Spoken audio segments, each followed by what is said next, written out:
Bonjour tout le monde, j'espère que vous allez bien. Dans cette vidéo aujourd'hui, on va parler de dépression et d'état de santé. Alors, il est parfois, je pense, important de savoir parler de ses sentiments, parler de ce qu'on ressent et mettre à bas un peu les masques que nous avons l'habitude de porter en disant que nous allons bien, que ça va aller, alors qu'au fond, ce n'est pas du tout ce qui se vit et ce qui se ressent. Dans cette vidéo, j'aimerais vous parler de comment je me sens en ce moment, de ce que je suis en train de traverser, qui n'est pas du tout facile. Euh, je ne vais pas très bien, physiquement et psychiquement, et ça fait déjà un moment que ça dure. Euh, je pense que le déclencheur, ça a été aussi le travail. Parce que j'ai un travail actuellement et j'avais placé beaucoup d'espoir en ce travail, des espoirs de paix, des espoirs de reconstruction. Et j'étais très heureuse de commencer à travailler dans cet établissement. Et en fait, c'est pas du tout ce qui s'est passé, c'est-à-dire que j'ai pris cher, voilà, et ça a été difficile. Et on m'a volé beaucoup d'énergie.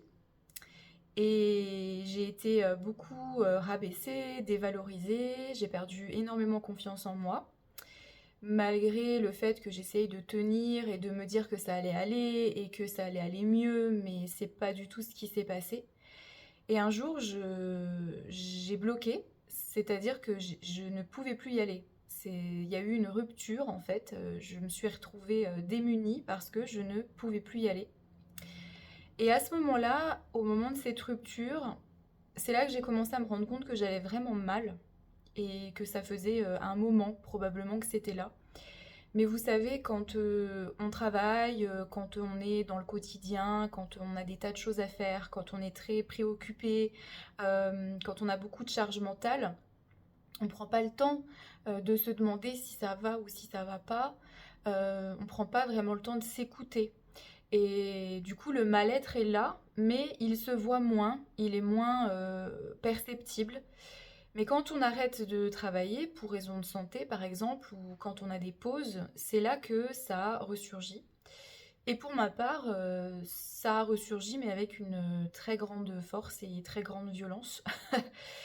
Et je dirais qu'aujourd'hui, je suis en dépression. Je pense qu'il n'y a pas d'autre mot pour qualifier l'état dans lequel je me trouve. Alors c'est curieux parce que j'ai vécu de grandes épreuves tout au long de ma vie. On va dire que comme beaucoup d'entre nous, hein, je n'ai pas eu une vie très paisible ni très facile.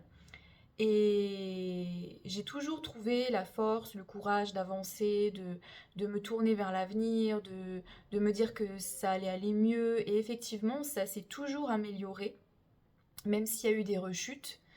Mais là, je suis dans un passage où je ne sais pas si ça va aller mieux. Alors c'est vrai que c'est difficile à dire et à imaginer, mais je m'interroge en fait sur mon état et sur les possibilités pour l'avenir parce que je suis tellement fatiguée, tellement déprimée, tellement vide et j'ai tellement de mal à remonter la pente que je ne sais pas du tout ce que ça va devenir. Et c'est la première fois dans ma vie que j'affronte ça, cet état-là, que je le vis. Et plus on avance, plus j'ai l'impression de sombrer. Alors il y a des moments où évidemment j'ai des réjouissances, j'ai un petit peu de bonheur, un peu de joie, mais je remarque que plus j'avance, moins c'est fréquent. Comme si l'état dépressif devenait de plus en plus chronique. Et que c'est quotidien, en fait ça devient quotidien. Alors je ne vais pas rester comme ça, bien évidemment, je suis allée voir le médecin généraliste à qui j'ai parlé de mon état. Alors je n'en avais jamais parlé avant, c'était la première fois. Je me suis rendu compte en parlant avec lui à quel point j'étais mal parce que immédiatement j'ai beaucoup pleuré et j'ai senti qu'en fait mon mal-être était bien plus profond que ce que je voulais bien m'avouer. Heureusement, je suis tombée sur un médecin très compréhensif, qui m'a vraiment félicité d'en parler, de pas rester seule dans cette situation, qui a souligné aussi l'importance de me reposer et qui m'a prescrit des antidépresseurs. Alors pour aider, voilà, je ne les prends pas pour le moment parce que j'avoue que ça me fait un peu peur de prendre des médicaments, surtout des antidépresseurs. Donc j'essaye d'autres méthodes en fait avant d'en arriver justement aux médicaments, mais je garde quand même cette option sous le coude si ça peut me permettre de sortir un peu la tête de l'eau, au moins pendant un temps. Même si je sais que ça peut être qu'une béquille et que ça peut pas devenir une solution au long terme, c'est vrai que parfois on peut avoir recours dans ce genre de situation aux médicaments quand les autres solutions ne fonctionnent pas. Euh, je vois une sophrologue également et je vais bien sûr voir une psychologue très prochainement parce que je sens que j'ai besoin en fait de parler de mon état et puis de comprendre aussi ce qui m'arrive parce que c'est assez déroutant. Surtout quand on n'a jamais ressenti ça de toute sa vie, c'est vrai qu'on ne comprend pas. On ne comprend pas pourquoi notre corps est si épuisé. On ne comprend pas pourquoi on n'arrive pas à être heureux, on n'arrive pas à sourire, on n'arrive pas à être en joie, alors qu'avant c'était si simple.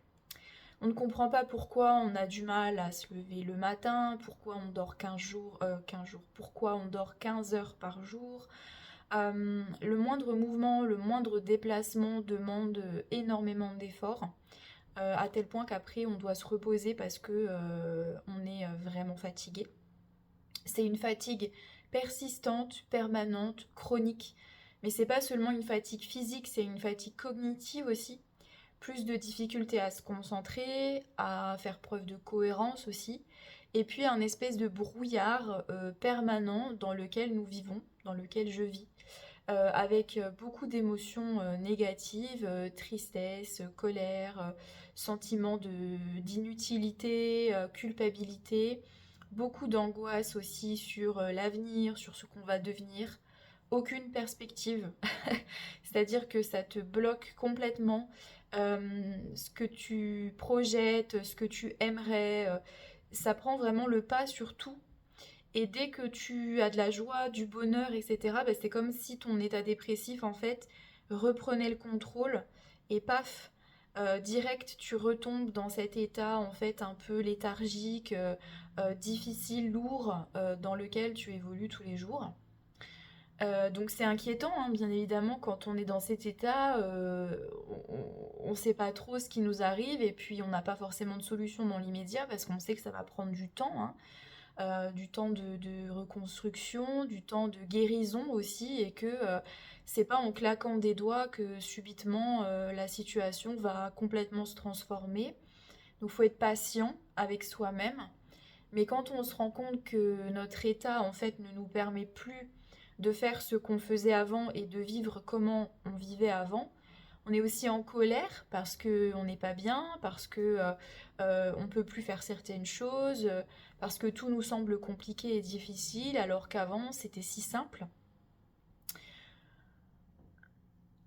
Moi, je connaissais pas cet état avant de le vivre profondément comme maintenant. C'est pas facile d'en parler non plus, parce que bon, on en parle à nos proches, etc. Mais c'est difficile, je pense, pour eux de comprendre ce qu'on ressent ou ce qu'on vit parce que c'est inexplicable. Les états qui sont très soudains, dans lesquels on est plongé, où on est presque léthargique, hyper fatigué, où on a presque de l'incohérence, on comprend pas ce qu'on nous dit, des fois même parler est un effort. Euh, pour eux, c'est difficile à comprendre parce que ça arrive comme ça, sans forcément qu'il y ait de raison. Tu vois, c'est presque un état qui n'est pas perçu comme raisonnable. Mais pourquoi tu es comme ça? Pourquoi ça t'arrive maintenant? Mais t'allais bien il y a 5 minutes. Comment ça se fait que là, d'un coup, tu sois dans cet état? Et nous, on peut pas l'expliquer. Enfin, moi, je peux pas l'expliquer pourquoi il y a 5 minutes, j'étais heureuse, toute réjouie, toute contente, et que 5 minutes après, je sois dans un état de tristesse et de désespoir profond. je peux même pas l'expliquer. Déjà, c'est difficile à vivre d'avoir des pics en fait comme ça émotionnels. Euh, Parce que c'est une lutte en fait quotidienne. Et pour l'expliquer aux autres, ben, c'est encore plus difficile parce que en fait on ne sait pas. On ne sait pas pourquoi. Il n'y a pas forcément un événement extérieur ou un déclencheur qui a motivé le changement d'état. Des fois, ça se fait un peu tout seul. Et on est tributaire, en fait, on subit. Et du coup, ben, on subit nous, nos proches, surtout ceux qui vivent avec nous, bah, du coup, subissent aussi parce que ils ne savent pas, ils ne comprennent pas, ils essayent, mais ils vivent pas cet état-là. Donc c'est difficile de comprendre quand on le vit pas de l'intérieur. Et nous, on manque de mots, d'explications, de, de force aussi pour parler de ça. Parce que les états dépressifs, c'est c'est pas si évident d'en parler parce qu'on ne sait pas comment on va être reçu, on ne sait pas comment les autres vont nous percevoir.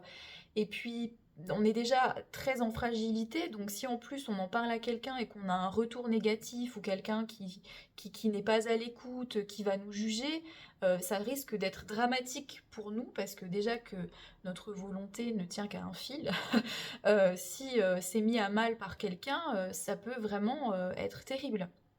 C'est pour ça que moi, je ne m'adresse qu'à des personnes de confiance dans mon entourage. Il y a des personnes qui sont au courant, d'autres qui ne le savent pas, parce que ben c'est pas évident d'en parler, et puis parce qu'on se sent honteux en fait. Moi, je me sens très honteuse de mon état. Parce qu'il y a une certaine fragilité, une grande vulnérabilité qui se dégage de ça, et puis se montrer vulnérable face aux autres, c'est pas forcément quelque chose qui est facile parce que je me sens aussi coincée dans mon état, en tout cas pour le moment, et parce que j'ai peur de ce qu'on peut penser de moi, et de se dire oh bah oui, elle est déprimée, elle est dépressive, parce que des fois le mot dépression fait peur, parce qu'en fait ça fait toujours tout de suite penser aux idées suicidaires aussi. Alors pour ma part, j'en suis pas de là, hein. Je n'ai pas envie de disparaître de cette planète, je n'ai pas envie de mettre fin à mes jours, loin de là, je suis très accrochée à la vie et comme toujours, j'ai cet espoir en moi qui me permet de tenir et de me dire qu'un jour ça ira mieux, bien sûr, mais on peut penser à ça et c'est vrai que quand on connaît pas, ça peut faire un peu peur. Voilà. La dépression, ça peut fonctionner par phase. Alors des fois, on peut avoir des phases qui vont être assez légères et qui vont durer une semaine, 2 semaines, et puis parfois des phases beaucoup plus lourdes qui vont durer plusieurs mois. Voilà. Est-ce que j'ai ça depuis toujours? Je ne sais pas. Je n'en ai aucune idée. Je pense pas que si ça existait en moi avant, c'était pas sous cette forme-là. J'avais une mère qui était dépressive, très très très dépressive et alcoolique. Alors je me dis, est-ce qu'il y a une hérédité? Est-ce que il y a un fond déjà, un terrain, on va dire, propice à la dépression? Quand j'en ai parlé au médecin, il m'a dit que les personnes qui étaient très sensibles étaient plus sujettes à comment on appelle, des états anxiogènes, voire dépressifs. Alors c'est mon cas, hein, je suis extrêmement sensible à tout, hein, hypersensible, presque dans l'extrasensorialité souvent, hein, donc oui, tout est sujet à émotion pour moi, à réaction, à réactivité, et c'est vrai que vivre est parfois difficile quand on est hypersensible, parce que on se protège de tout, parce que tout peut être extrême en fait à vivre, et même les situations les plus banales et les plus classiques peuvent générer en nous beaucoup d'anxiété et de stress. Donc c'est vrai qu'au quotidien, je vis avec une anxiété, un stress permanent depuis des mois. Bon, j'ai toujours été anxieuse, hein. Quand j'étais petite, bébé, je pleurais énormément, on n'arrivait pas à me calmer. Petite, quand j'allais à l'école, j'étais aussi très stressée, très anxieuse, j'ai toujours eu mal au ventre, j'ai toujours été très impactée par ce qui se passait autour de moi, les histoires avec les camarades, les histoires dans la famille.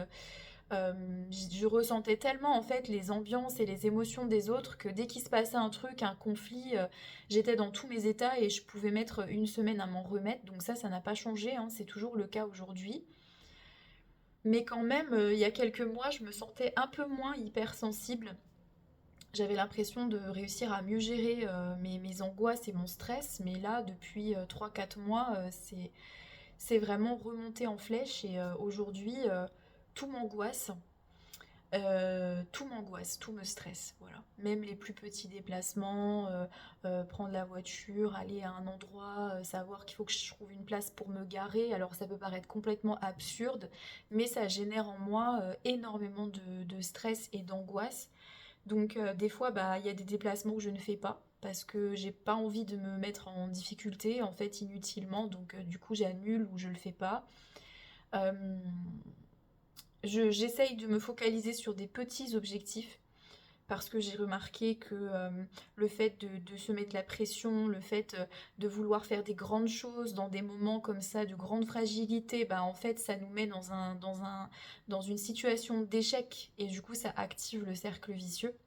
Donc je ne suis pas capable parce que je suis en fragilité, mais du coup je vais me mettre des grands objectifs que je ne vais pas réussir à tenir et donc je suis en échec et donc ça active et alimente en fait le cercle vicieux.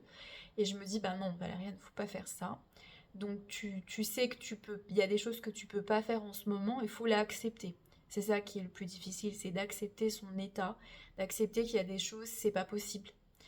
Des projets qu'on a, on ne peut pas. Voilà. Donc on est comme complètement à l'arrêt, hein, c'est vraiment le moteur est à l'arrêt. Euh, et quand on redémarre, faut vraiment y aller tout doucement parce qu'on risque à nouveau d'être à l'arrêt très vite. En fait, on a une jauge d'énergie qui est tellement basse que le simple fait de faire une marche d'un petit kilomètre pour aller acheter des fraises, c'est déjà un exploit. Voilà.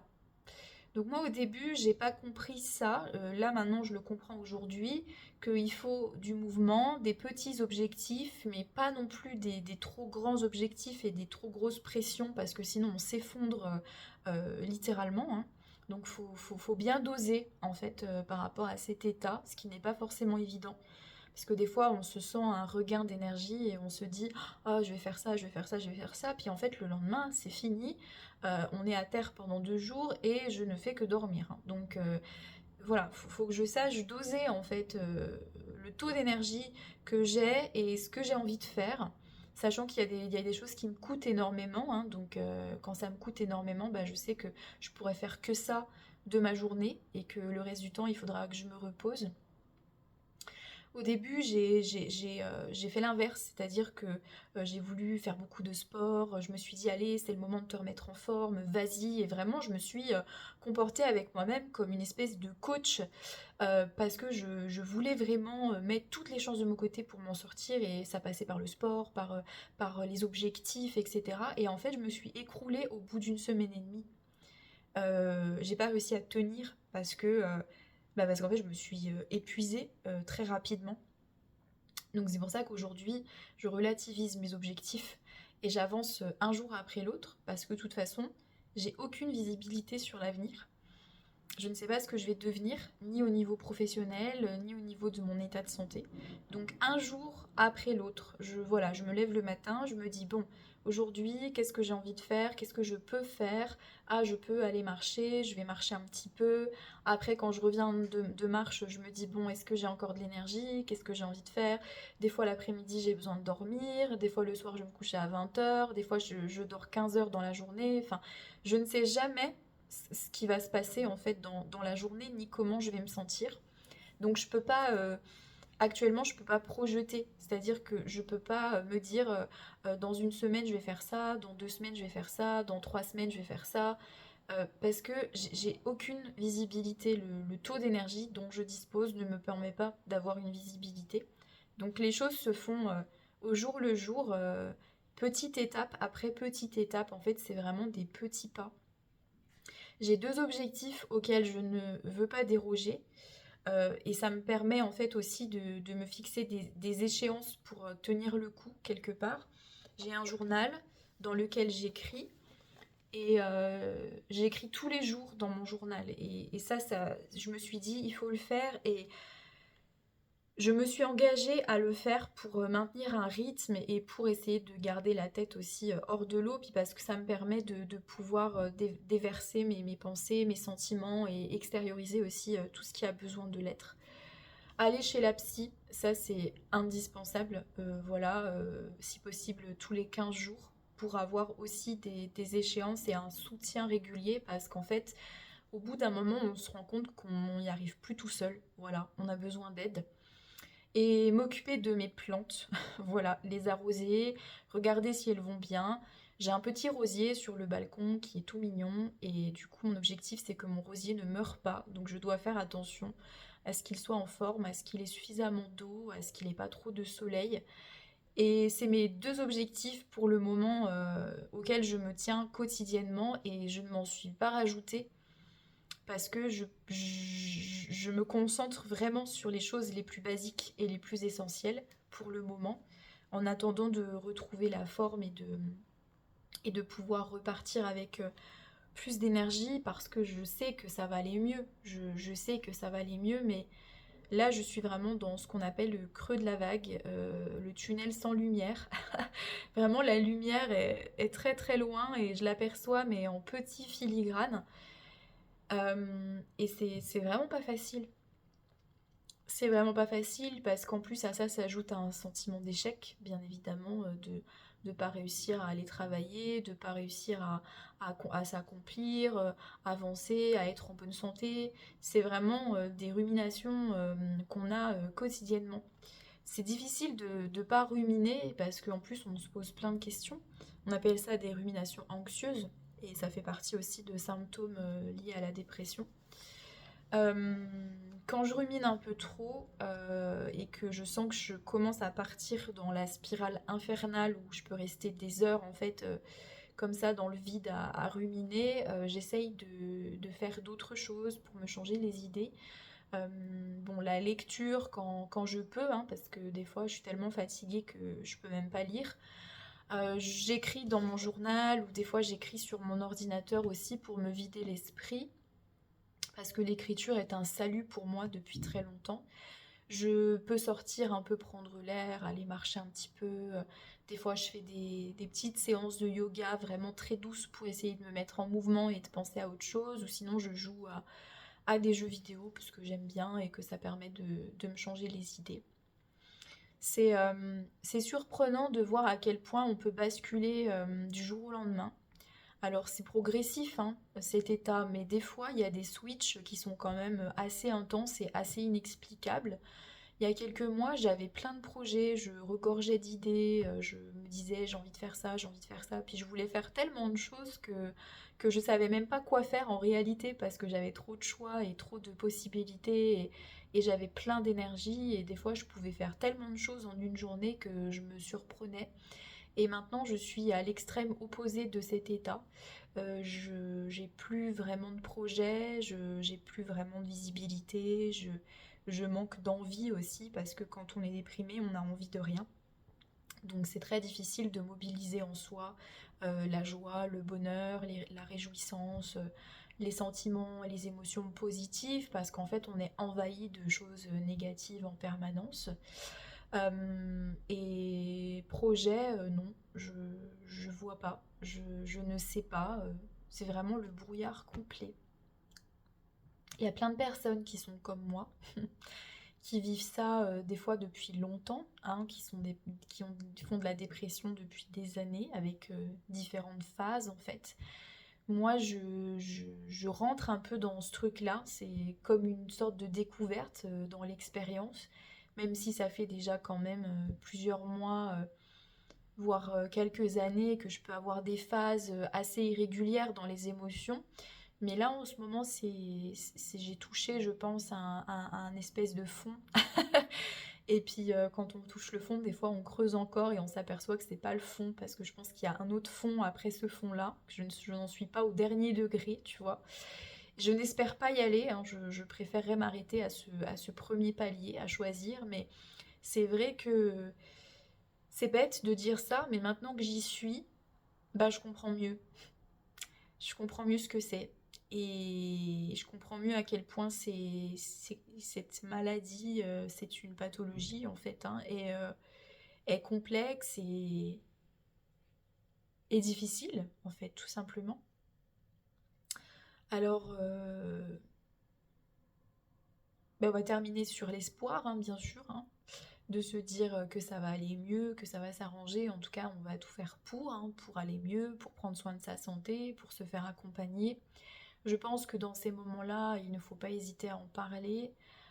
Médecin généraliste, psychologue, se faire entourer aussi par des personnes parce que on a besoin de se raccrocher à quelque chose et c'est vrai que quand on n'arrive pas à le faire par soi-même, on a besoin des autres en fait. On a besoin de soutien, on a besoin de gens bah, qui nous tirent vers le haut aussi, qui nous disent que ça va aller.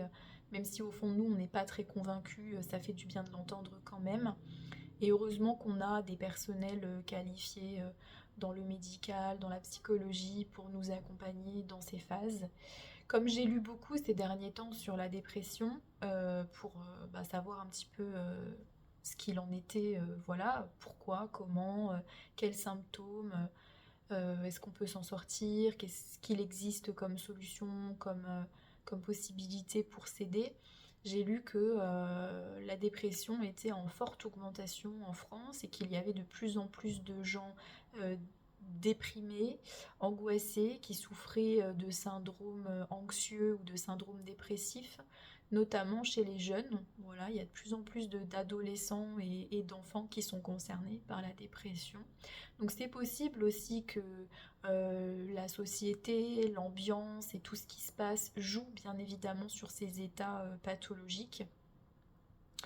Mais on garde espoir, voilà, de s'en sortir, d'aller mieux.